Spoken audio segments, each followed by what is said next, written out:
ఇనిషియల్గా డ్రైలో ఉంది కాబట్టి పంప్ ఆన్ అయింది. ఇది ఉంది కదా, ఇది వాటర్లో ఎట్లా డిప్ చేయాలి. డిప్ చేస్తే పంప్ ఆఫ్ అయింది.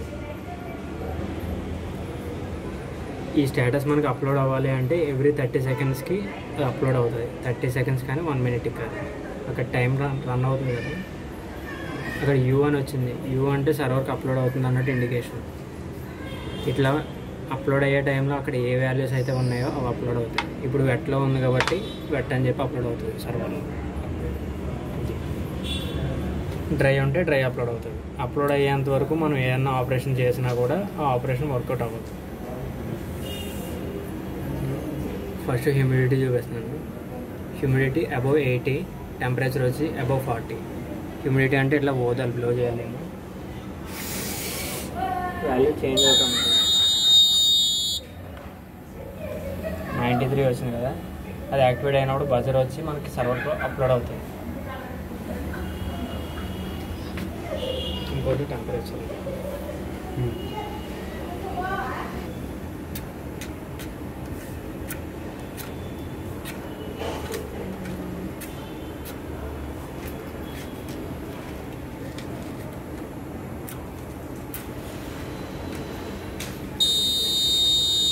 ఇది ఉంది కదా, దీన్ని హీట్ చేసామంటే మనకి టెంపరేచర్ కూడా రైజ్ అవుతుంది. ఈ కేసింగ్ కొంచెం దూరంగా పెట్టాలి ఇలా, లేదంటే మొత్తం కరిగిపోతుంది.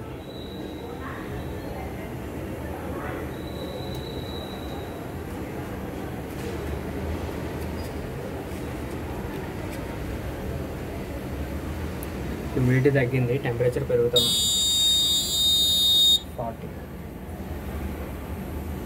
40 అంటే సర్వర్కి అప్లోడ్ అవుతుంది. ఇది హీట్ చేసేటప్పుడు మాత్రం ఇది కొంచెం దూరంగానే పెట్టాలి. దగ్గరగా పెట్టామంటే కేసింగ్ మొత్తం కరిగిపోతుంది. ఇప్పుడు మనం ఆ డేటా మొత్తం చూడాలంటే మనకు ఒక URL ఉంటుంది. క్రోమ్లోకి వెళ్ళి projects factory server.in, ఇది URL.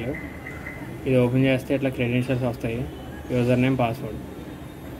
యూజర్ నేమ్ వచ్చి IoT627, పాస్వర్డ్ కూడా సేమ్, అన్ని స్మాల్ లెటర్స్ ఇవి.